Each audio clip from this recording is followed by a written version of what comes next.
Hi, welcome to Series 1, Episode 1, the Book of Genesis in the Radical Bible series. I'm very excited to be starting this series with you. I've been looking forward to doing it for a long time, and nothing like the Book of Genesis to jump into. As I tell my undergraduate students, whatever you might imagine the Book of Genesis is about, the primary topic of this book is sex. And sex in every kind you can imagine, and some kinds you'd rather not imagine. After all, as we'll see, the first commandment in the Bible is to be fruitful and multiply. Guess how that happens, right? So I just say that at the beginning to say that the book of Genesis might not be what you imagine it is. In its use by fundamentalists and the cultural wars against evolution and other things, it can sound like it's just a trivial book about rules, but in many ways it's the most sophisticated book ever written, a radical counterstatement to the Babylonian creation myth, and an ongoing challenge to the power of civilization, patriarchy, and hierarchy to have divine authority to rule. So to get to that message, we're going to have to do some digging. And so let's start right at the beginning, in the beginning of the book. So here we have, in the beginning, when God created the heavens and the earth. And as we go through this series and all the series, we're going to start with this window on this side of the screen and this window on the other side of the screen, and then we'll add and shift around. This is my quick verse program, which is now long obsolete. It was created in the 90s, but it works for me. And as we'll see, I use my notes in it all the time. So we'll use it for notes. For example, you can see now that I've opened it, this box below will always show these notes connected to each of these little circles. So those are notes that I've typed in. Some of those are my own thoughts, and some of those are from many scholars that I've read to gain my knowledge of the book of Genesis. Here's just a list of some of them, and I'll be going through those as we go through. I'm not going to go through the list of scholars, but as they come up, I'll cite them to give good credibility and acknowledgement to those who have come up with great insights that have helped me learn.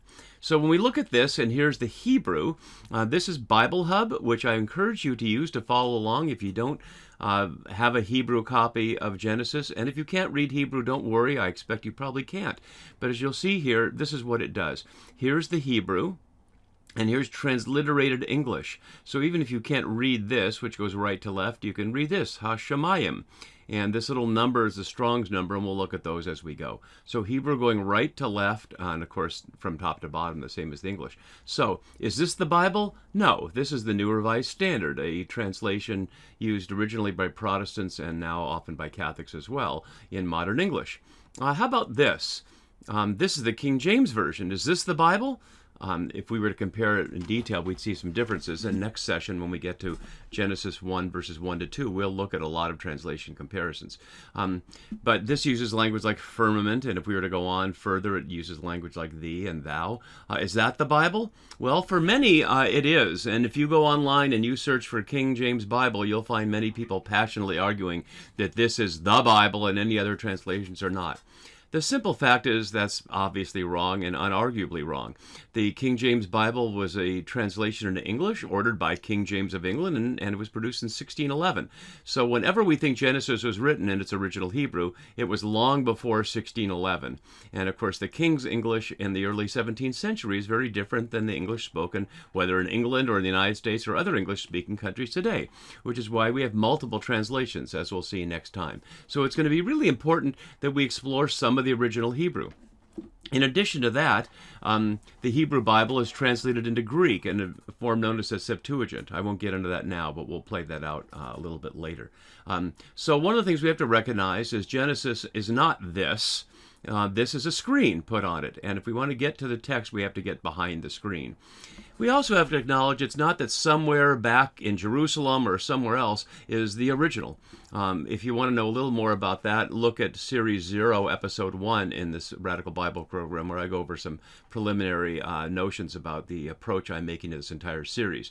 But if you haven't yet seen that, for now, just to note, there is no original copy of Genesis. What we have are a number of versions of scraps on various forms of parchment and papyrus and things from the ancient world, and those get woven together into a text that we call a standard Hebrew text from which modern English translations are made. So it's not stable and it's not the one. It's a glimpse. And in any way, it's always going to be a glimpse back to our ancestors in faith, because we always are going to see, as Paul says, through a glass darkly. So where did this book come from? The traditional view is that Moses, of course, if you haven't heard of Moses, we'll do a series on Exodus, but Moses, the primary character in the Hebrew Bible, who's a hero for the Israelites and for Jews, who led them out of slavery in Egypt into the Promised Land, later known as Israel. And Judah as well. So traditionally, Genesis through Deuteronomy were understood as the 5 books of Moses, or in Hebrew, Torah, which is sometimes translated as law, but actually what it means is instruction. But Genesis through Deuteronomy are partly instruction in the sense of rules and advice, but there are also a lot of stories that are certainly not instruction, and we'll see in Genesis a number of characters acting in ways that I certainly hope the ancient audiences and we don't take as instruction. But no modern scholar would take Moses as the author of these texts. Certainly Genesis 1, which narrates the beginning of creation before there are human beings, is not an eyewitness account in any event, and it's certainly not that Moses is ever portrayed as literate in the way that he would be sitting around writing texts. So that view has been abandoned by modern scholarship. What we have instead is the 4-source theory, the so-called documentary hypothesis.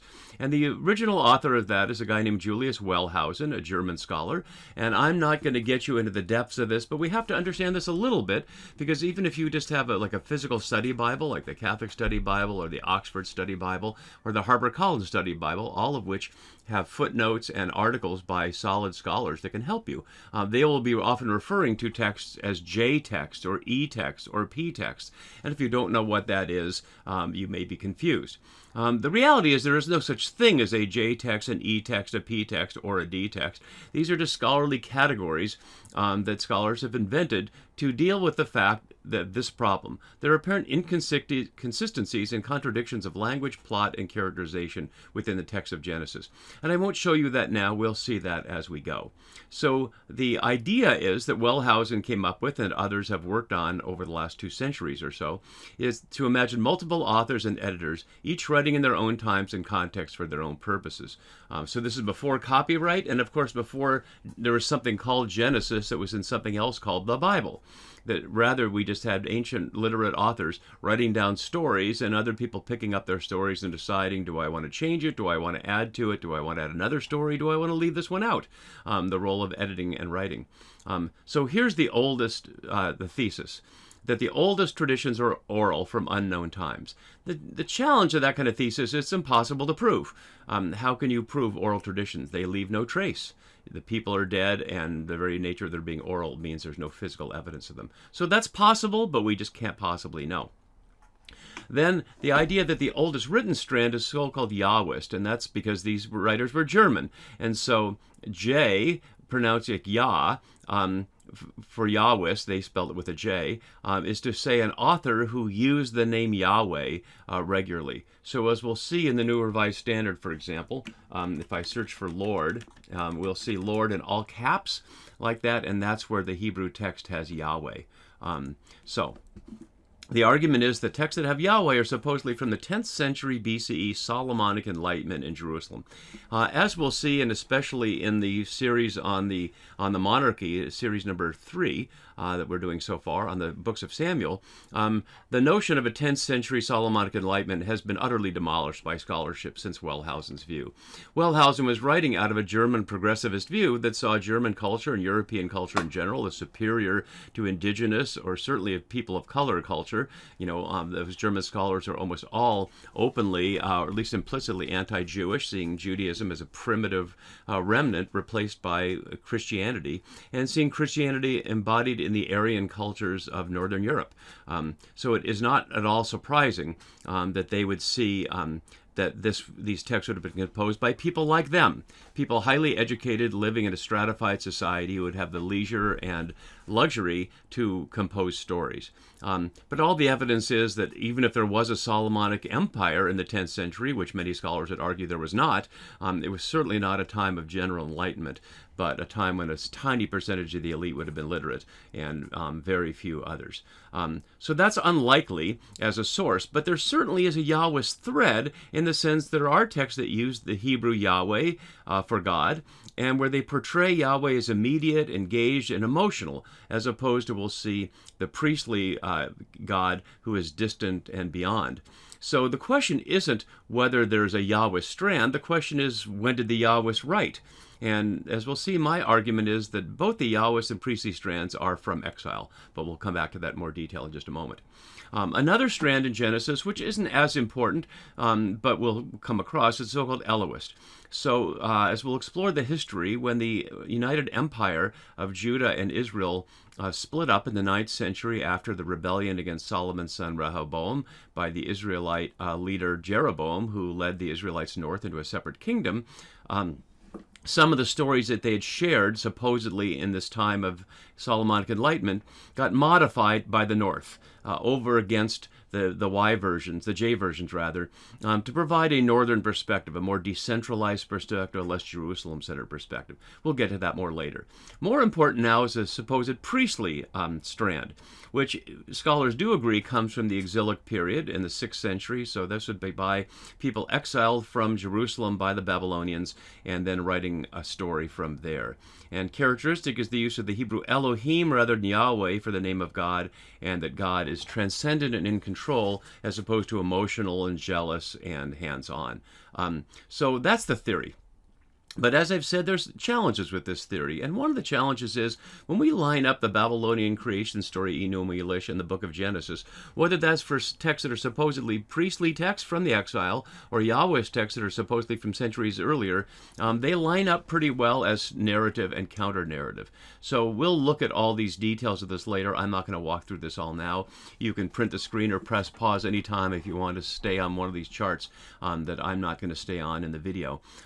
But if you're to look at it, you'd see, and we'll see in detail as we go, that many aspects of Genesis are clearly counter to Enuma Elish, especially, as we'll see, the Tower of Babel story, which is, after all, the Tower of Babel, made a point of being about Babylon, and this is supposedly a J text because it has the name Yahweh here for Lord.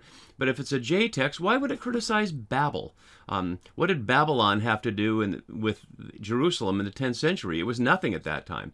So that's one of the many cracks in the edifice of the documentary hypothesis that we're going to look at. You can decide for yourself, of course. But here's a piece of the map that might help us. So the Babylonian exile route was from Jerusalem up along the rivers here and following the Euphrates down here to Babylon. But as we'll see in Genesis, the description starting in chapter 11 and 12 of Abram and Sarai migrating is exactly this opposite way.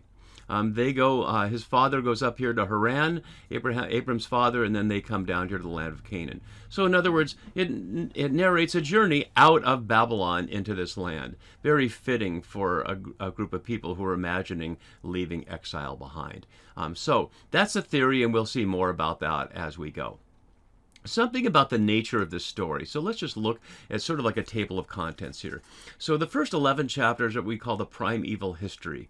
They narrate stories from the beginning. They're not integrated stories all with each other, like this section is all Abraham and Sarah, and this section is all Jacob and Rachel and Leah. It's a series of stories that are connected, but across a long period of time and broken links, like the leaving the Garden of Eden and the flood story. But as we'll see, each of these is very tightly connected to Enuma Elish as a narrative and counter-narrative, starting with the creation story in chapter 1, which we're going to look at in great detail. And then we get to the stories of an alternative community being created. So Yahweh calls Abraham and Sarah, first Abram and Sarai, out of Ur in the land of the Chaldeans, which is say out of Babylon, to see if they can be obedient to this voice that they hear in the face of many obstacles, and especially the question of having children and raising children in a new culture. And if you've ever experienced immigration, you know exactly what that's about, whether it's your ancestors or you. When you leave one place and go to another, how much of the old country do you take with you as your identity, and how much do you leave it behind and take up the new identity? And everybody who's ever come to these shores and called themselves Americans and struggled with being a hyphenated or not hyphenated American can relate to these stories, I suspect. And then we get to the next generation. And one of the things in the next generation is exactly the generation gap. How do you pass on things things you've learned across generations? How much does each generation have the right and the responsibility to figure things out for themselves, especially figuring out their relationship with God, their relationship with neighbors, their relationship with the earth? And how much is there wisdom that can be gathered by parents and by community and passed on? And we all struggle with that, whether it's about institutional religion versus your own, or with the government versus your own views, of how much do we share views and behaviors with the people around us, whether we call that peer pressure or tradition, or the way we've always done it, and how much do we discover and invent things for ourselves. Great tensions in human life, as we'll see. And they'll also struggle with the old country, which is to say Babylon, because Jacob will go back there to find a wife. He'll end up with 2 wives and be trapped there by his wily uncle Laban for 20 years before he can get out. And then Genesis will close with a set of stories that are almost certainly from a much later time. The story of Jacob's sons, also known as the Joseph story, all one consistent story. Some call it a novella, 14 chapters that are consistently told in a collective narration. And we'll see what those might have to do with the Hellenistic era, the era of Alexander the Great, when Egypt became, if you will, a quasi, what we might think of as a European or Western country with Greek influence, and what that meant for the Israelites. So that's a little bit of the table of contents. 1 or 2 more quick things to do before we stop for our first session. One is to acknowledge the language. So here's the Hebrew, and this is the Hebrew with vowels, which are the little points underneath, which are sort of like training wheels for learning the language. If you're a literate Hebrew speaker, literate Hebrew does not have these vowels. And the biblical text, as you can see from the original manuscripts from Series 0, Episode 1, doesn't have spaces between words either. So imagine just a string of consonants, if this was just a string of consonants without any spaces, with no capitalization, and with no vowels, of the ambiguities there. And those ambiguities allow for wordplay and all kinds of intentional playing around. So let's just listen briefly. This is Bereshit bara Elohim et hashemayim va'et ha'eretz. You can say that with me. Bereshit bara Elohim et hashemayim va'et ha'eretz. Well, now you just said the first sentence of the Bible in Hebrew. But here it is in Greek. And arche epipoison, apoiesin, hatheos ton oranan kai tengain. Now, is that literally the same? Well, not exactly. So when we get to the English at Genesis 1, are we basing it on the Hebrew, on the Greek, on both, on either? We'll have to see that as we go. And then finally, and I want to do this full screen here so you can see the whole thing, we're going to be exploring, starting next session, this poem. And the poem is of course, the 7 days, 6 days of creation and the day of the completion of creation. And I highlight this now so you can see, before we get in the details, that this is a highly structured, literate narrative.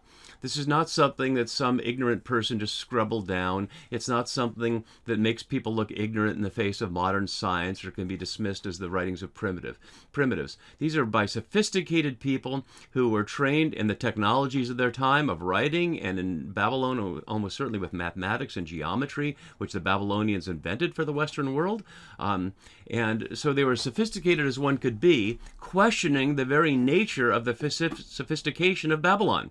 And they're doing that by using one of those tools, writing, in a highly sophisticated form, an ordered poetic narrative, to try to offer an alternative view of how things came to be and where humans play their part in relation to the Creator God and the earth that is part of the creation we share.